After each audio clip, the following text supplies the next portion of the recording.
The high desert doesn't forgive mistakes. Up here in Blind Man's Pass, the wind speaks in whispers, and the sun judges every living thing. Most folks stay to the low trails, where the water flows and the shade is kind. But Caleb Vance wasn't most folks. He lived where the air was thin and the silence was heavy. One afternoon, while the heat shimmered off the red rocks, he saw something that shouldn't have been there. A flash of blue silk against the dust. A woman, miles from any road, walking toward a horizon that offered nothing but salt and stone. This is a story of a long walk, a silent rescue, and a man who remembered what it meant to be human. Welcome back to Rescued by the Ridge. Before we head into the high country, take a moment to subscribe and hit that notification bell. We tell stories of the Old West that stay with you. Stories of love, survival, and the quiet strength of the soul. Now, let's begin.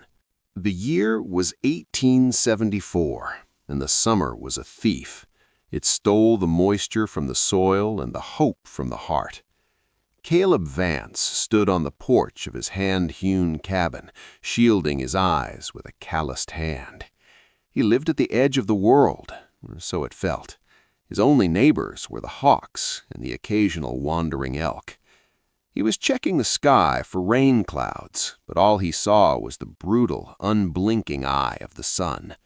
Then he spotted it. About half a mile down the ridge, near the dry creek bed, there was a shape. It moved with a slow, rhythmic stumble. Caleb didn't reach for a weapon. He didn't have to. Up here, the environment was the only predator you truly had to fear. He grabbed his canteen and started down the slope. His boots crunched on the parched earth. As he got closer, his heart sank. It was a woman. Her dress was a fine, pale blue silk, now shredded at the hem and coated in a thick layer of alkaline dust. She wasn't wearing sturdy trail boots. She wore thin leather slippers that had long since given up the ghost. Her feet were bare and bleeding. Caleb stopped a few yards away, giving her space. He knew the signs of the dry fade, a dangerous level of heat exhaustion. Her skin was unnaturally pale, yet she wasn't sweating. That was the most dangerous sign. When the body stops sweating, it has run out of its primary cooling mechanism. Her eyes were fixed on a point far in the distance, seeing things that weren't there. "Ma'am," Caleb said softly. His voice was like low thunder. She didn't stop. She didn't even look at him. She just kept putting one shredded foot in front of the other. She had been walking for days. Caleb could tell by the way her lips were cracked and white, a sign that her blood was thickening from the lack of water. He stepped into her path, moving slowly so as not to startle her. When she finally bumped into his chest, it was like she hit a wall of solid oak.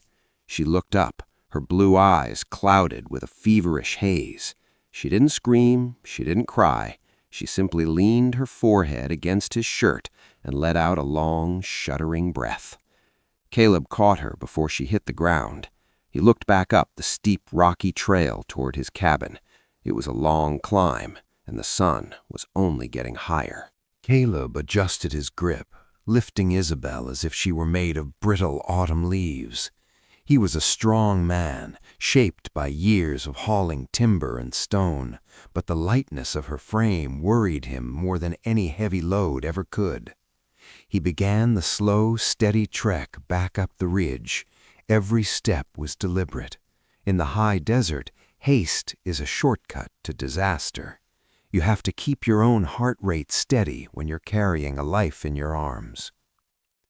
By the time he reached the porch of his cabin, the sweat was rolling down his neck, but his hands remained steady. He kicked the door open and stepped into the cool, dim sanctuary of his home. It smelled of cedar, dried sage, and the lingering scent of morning coffee. He laid her down on his small cot, tucked into the corner where the mountain breeze pulled through the window. Now the real work began. Caleb knew that when a person is this far gone, kindness can be just as dangerous as the heat if you aren't careful.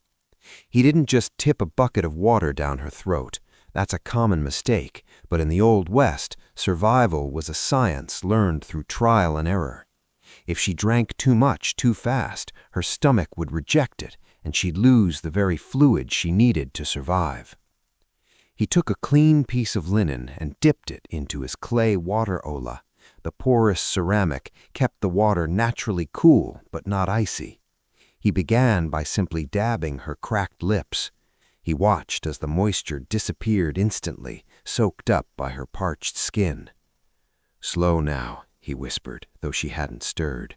"Just a taste." He squeezed a few drops into her mouth, one at a time. This is a process called wetting the whistle, and it's the only way to restart a body that has shut down from thirst. He moved to her feet next. He didn't have fancy medicine, but he had the wisdom of the ridge.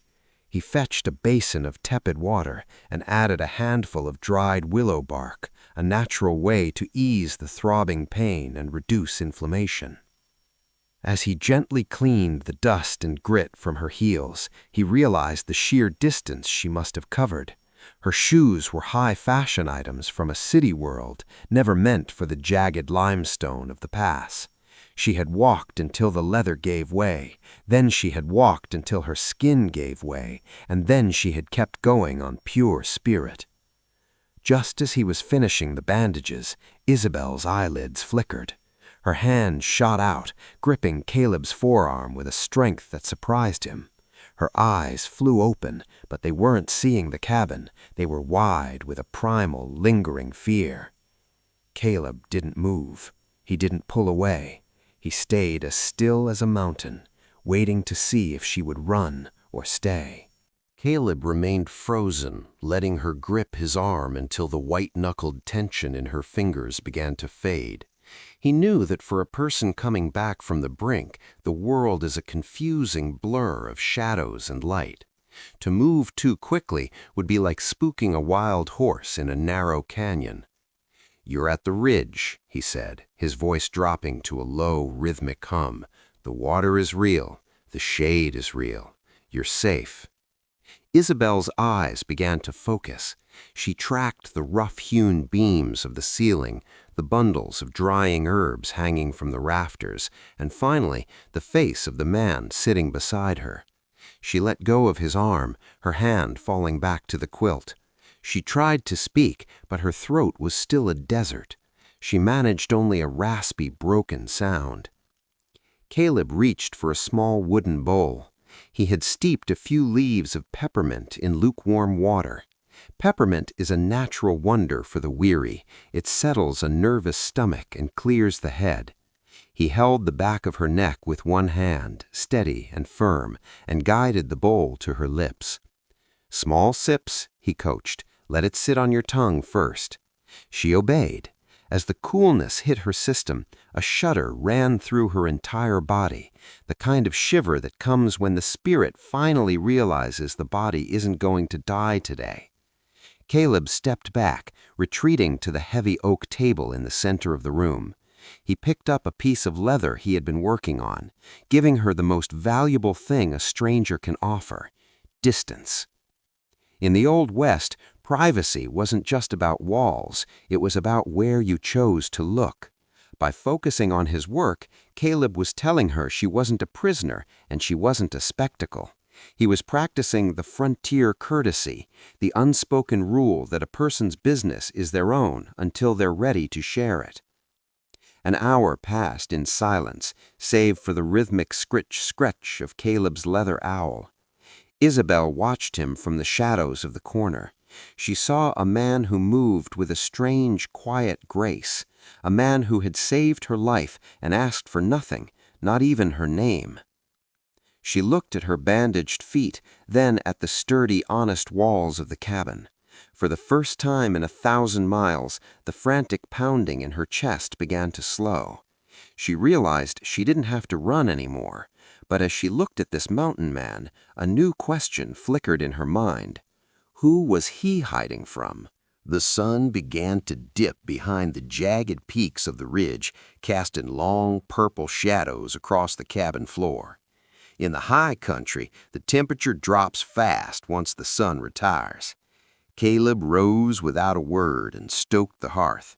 He didn't use a match. Those were expensive and hard to come by.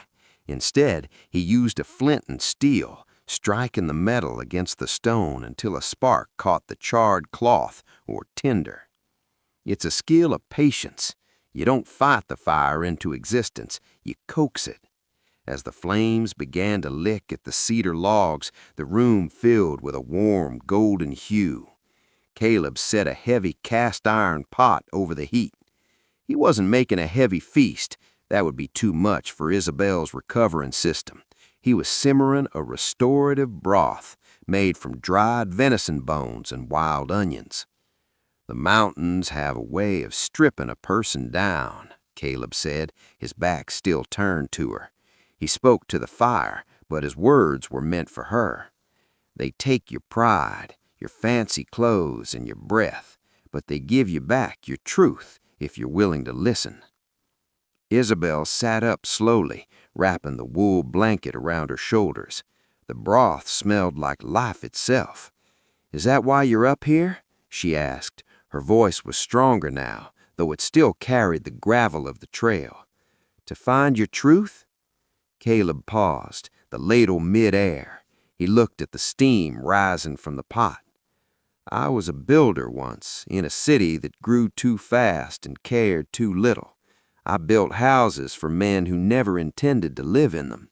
I had a wife, Sarah. She loved the sound of the rain on a tin roof."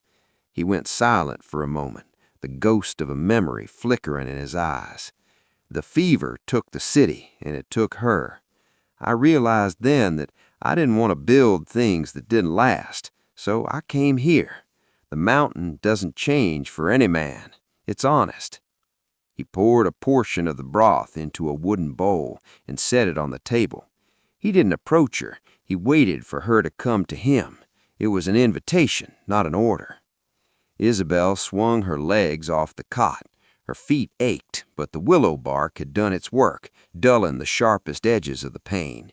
She limped to the table and sat across from him. For a long time, the only sound was the crackle of the fire. "I didn't leave because of a fever," Isabel whispered, looking into the dark liquid of the broth. "I left because I was disappearing. In St. Louis, I was a daughter to be traded and a trophy to be won. I walked because I wanted to see if I still existed when no one was looking at me." Caleb nodded slowly. He didn't judge. He didn't offer pity. He simply pushed a small piece of hardtack bread toward her. "Well, the ridge is looking at you now, and it reckons you're still here." By the fourth morning, the haze of exhaustion had lifted from Isabel's eyes, replaced by a restless energy. She was a woman who had spent her life being waited on by servants, yet nothing had ever felt as heavy as the debt of a life saved. She watched Caleb from the porch as he worked. He moved with a steady, rhythmic economy of motion, never wasting a breath or a step. He was currently sharpening a crosscut saw, using a small triangular file. "A dull tool is a dangerous tool," he remarked, noticing her shadow in the doorway. "In the woods, you don't fight the wood, you let the steel do the work. But the steel only works if you respect the edge." Isabel stepped down onto the dirt, her feet tender but healing. "Teach me," she said. It wasn't a request, it was a necessity. Caleb looked up, his gray eyes searching hers. He saw the resolve there, the same iron will that had carried her across the salt flats. He handed her a small bundle of dried herbs he had gathered earlier. "If you want to be useful, start with the medicine. This is yarrow. The old-timers call it soldier's woundwort. If you crush the leaves into a paste, it'll stop bleeding faster than anything a city doctor carries in his bag." He spent the morning showing her the basics of frontier survival.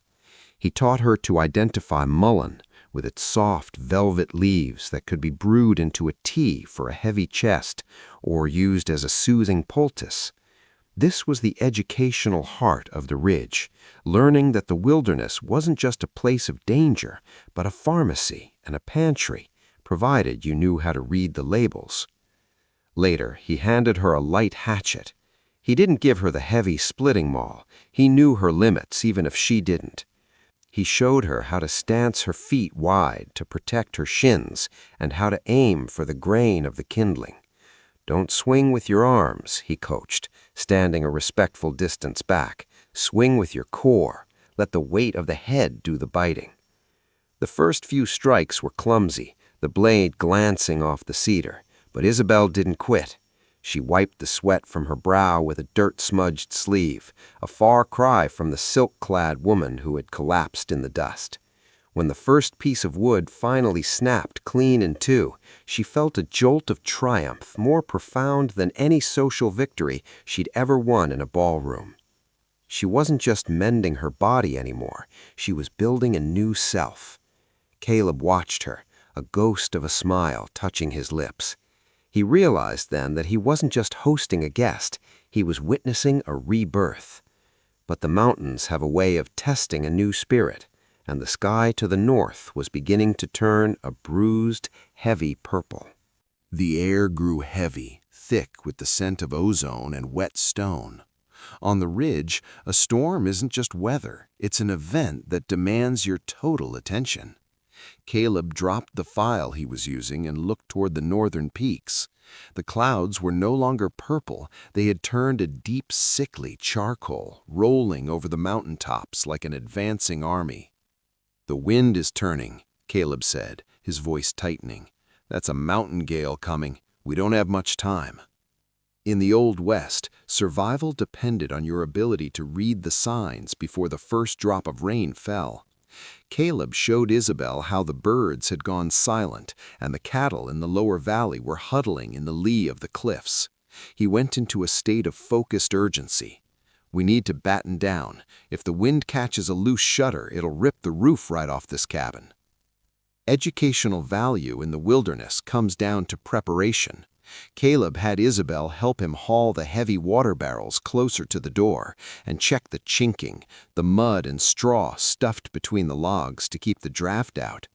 He explained that in a high-altitude storm, the drop in temperature can be more lethal than the rain itself. Suddenly, the first gust hit. It wasn't a breeze, it was a physical blow that shook the cabin to its foundation. The temperature plummeted 20 degrees in a matter of seconds. Caleb grabbed the heavy wooden bars for the door. "Get inside, now!" They barely made it. As the door slammed shut and the bar dropped into place, the sky opened up. Hail hammered the roof like 1,000 small drums. Inside, the only light came from the flickering embers of the hearth. The cabin, which had felt spacious and quiet, suddenly felt very small. Isabel stood by the window, watching the trees outside bend until they looked ready to snap. She felt a flash of the old terror, the feeling of being small and helpless against a world that didn't care if she lived or died. But then she felt a hand on her shoulder. It wasn't a heavy grip, it was just a steadying presence. "The cabin was built for this," Caleb said over the roar of the wind. "And you helped prep it. We're part of the mountain now, not just guests on it." They sat together by the fire, the roar of the storm isolating them from the rest of the world. In that cramped, dark space, the distance between the mountain man and the city woman began to vanish. The storm was howling, but for the first time in her life, Isabel felt truly grounded. The storm outside raged like a wild beast clawing at the logs, but inside, the firelight painted the walls in soft, dancing amber. The roar of the wind created a strange kind of intimacy, a sanctuary where secrets felt safe to breathe. Caleb sat on a low stool, his silhouette tall and jagged against the hearth. He was cleaning his lantern, the methodical clink of metal providing a steady beat to the chaos outside. "You have the eyes of someone who's seen the bottom of a dry well," Caleb said quietly, not looking up from his work. You didn't just walk for freedom, Isabel. You were running for a ghost. Isabel leaned back against the rough timber wall. The heat of the fire was finally reaching her bones. In St. Louis, my life was a series of velvet cages, she began, her voice barely a whisper over the thunder. My father was a man of industry. To him, everything had a price, even his daughter. I was promised to a man who saw me as a piece of property, a way to merge two shipping empires. He was a man who used his words like a whip, breaking my spirit before he ever even touched my hand. She paused, watching a spark fly up the chimney. I realized that if I stayed, the woman I was meant to be would die. So I took a satchel, my dignity, and I walked out the back servants' gate during a gala. I took a train as far as my jewelry would pay for, and when the tracks ended, I just kept going. Caleb stopped cleaning the lantern. He looked at her, really looked at her. He didn't see a victim. He saw a survivor who had performed the ultimate act of rebellion. The hardest thing a human can do, Caleb said, is to leave a feast because the food is poisoned. Most folks would rather eat the poison than go hungry in the dark. He reached into a small wooden box and pulled out a piece of dried honeycomb. He broke off a piece and handed it to her. Honey was a rare treasure on the frontier, a natural source of pure energy and enzymes that helped the body heal from internal stress. You aren't a ghost anymore, Isabel, Caleb said firmly. Ghosts don't chop wood. Ghosts don't survive a ridge gale. You've traded a life of scripted lies for a life of hard truths. And out here, the truth is the only thing that keeps you warm. As the wind finally began to die down into a low moan, Isabel realized the weight she had been carrying, the shame of her flight, had vanished. In this small cabin, under the gaze of a man who asked for nothing, she had finally found herself. The morning after the storm brought a sky so blue it looked like polished glass. The air was crisp, carrying the scent of damp earth and fresh pine. But as the mud dried and the trails cleared, a heavy tension settled over the cabin. The storm had been a bridge, but now that the sun was up, the world beyond the ridge was calling again. Caleb stood by the corral, checking his horse's hooves for stones. "The creek is settled," he said, his voice level, though he didn't meet her eyes. "The path down to the valley settlement is passable now. It's a 2-day ride. From there, you can catch a stagecoach. You could be back in a city, a real city, within a fortnight." Isabel stood on the porch, her hands tucked into the pockets of an oversized wool coat Caleb had lent her. The words felt like a cold splash of water. She looked at her hands. They were tanned now, the nails short and the palms slightly calloused. She looked at the horizon, where the mountains met the sky in a jagged, beautiful line. "Is that what you want? For me to go?" Caleb hammered a loose shoe nail with a rhythmic tink, tink, tink. "It ain't about what I want. It's about what's right. A man doesn't find a lost lamb and keep it just because he's lonely. He helps it find its flock." This was the frontier honor, the belief that help should never come with strings attached. Caleb was offering her the ultimate gift, her total freedom, even from him. Educational value in the Old West wasn't just about herbs and fire. It was about the social contract of the wilderness. Out here, where there were no laws, your word and your intent were everything. Isabel walked down to the corral. She watched a hawk circle high above, completely untethered. She thought about the stagecoach, the cramped seats, the gossip, the people who would judge her shredded dress and her sun-darkened skin.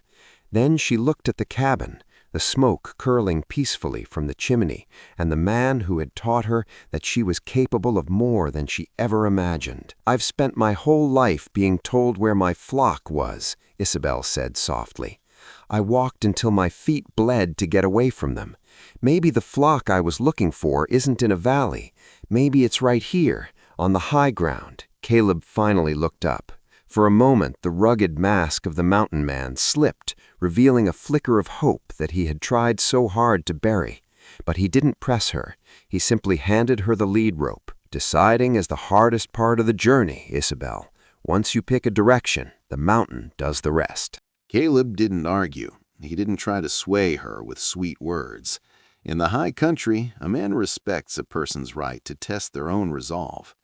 "We'll ride to the Overlook," he said. "It's where the trail splits. One way leads to the stage station, the other leads back up to the timberline. You don't have to give me your answer until we're standing at the fork."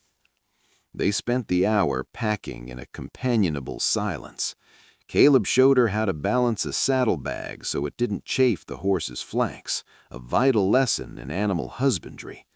"If you don't care for the beast can't care for you," he explained. He packed dried meat, a tin of matches, and a small canteen of water. He was equipping her for a life without him, even as his heart pulled in the opposite direction. They set out as the sun hit its zenith. The trail was narrow, winding through stands of aspen that shimmered like gold coins in the breeze. As they descended, the air grew thicker, warmer, and smelled of the valley's dust. For Caleb, every step downward felt like a loss. For Isabel, it was a walk through her own memory. Suddenly, near a steep switchback, a shale slide blocked the narrow path. The ground had been loosened by the previous night's storm. Caleb's horse whinnied, sensing the unstable earth. In the old days, Isabel would have frozen in fear, but she had been watching Caleb for weeks. "Wait," she said, dismounting before he could tell her to. She remembered what he taught her about reading the ground. She looked at the angle of the slide and the way the water had carved a small channel through the debris. "If we lead them by the bit and stay to the high side of the scree, the weight won't shift the shelf," she directed. Caleb watched her move. She stepped with the confidence of a mountain goat, testing each stone before committing her weight. She wasn't the trembling woman in the blue silk dress anymore. She was a woman of the ridge, capable of navigating the obstacles in her path. They cleared the slide and reached the overlook. Below them, the valley stretched out, and in the distance, a thin plume of dust marked the stagecoach road. The world of men was right there, just a few miles away. Caleb pulled his horse to a halt and looked at her. "There it is," he said, his voice thick. "The road back to everything you knew. I've given you the tools to survive it, or the water to leave it behind. The choice is yours, Isabel." Isabel looked down at the valley. She could see the tiny, distant shapes of rooftops and the iron tracks of the railroad. It represented comfort, society, and the life she had been raised to lead. But as she inhaled, the air down there felt heavy and stagnant. She turned her gaze back toward the ridge, where the peaks were touched with the first gold of the evening. "You said once that the mountain gives you back your truth," Isabel said, turning her horse away from the valley. "My truth isn't down there in a parlor or a carriage. My truth is the sound of the wind through the cedar logs. It's the smell of yarrow and the work of my own two hands." Caleb's chest rose in a deep, shaky breath. He didn't speak, but the way he gripped the reins told her everything. He didn't need a contract or a vow. In the Old West, choosing to stay when you have the means to leave is the highest form of devotion.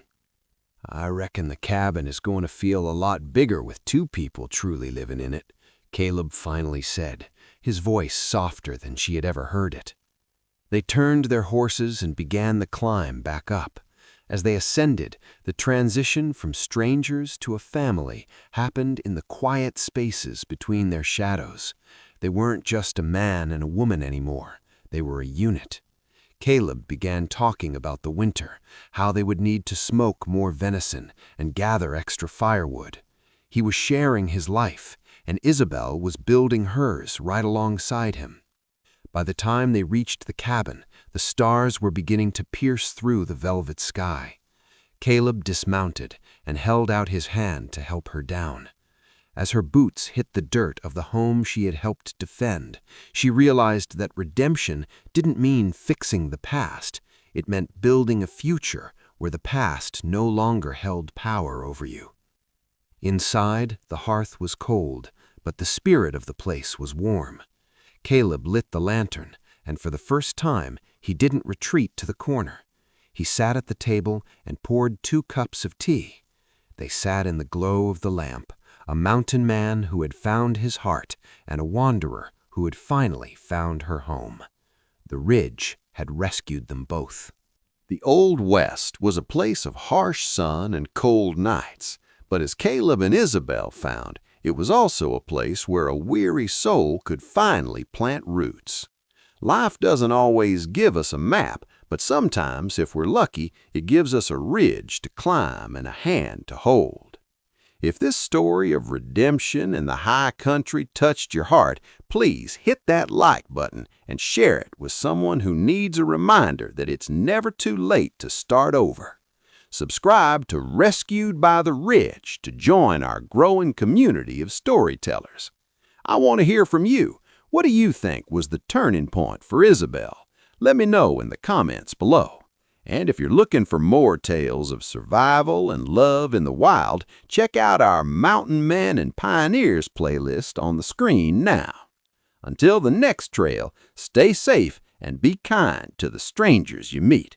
You never know whose life you might be changing. Happy trails!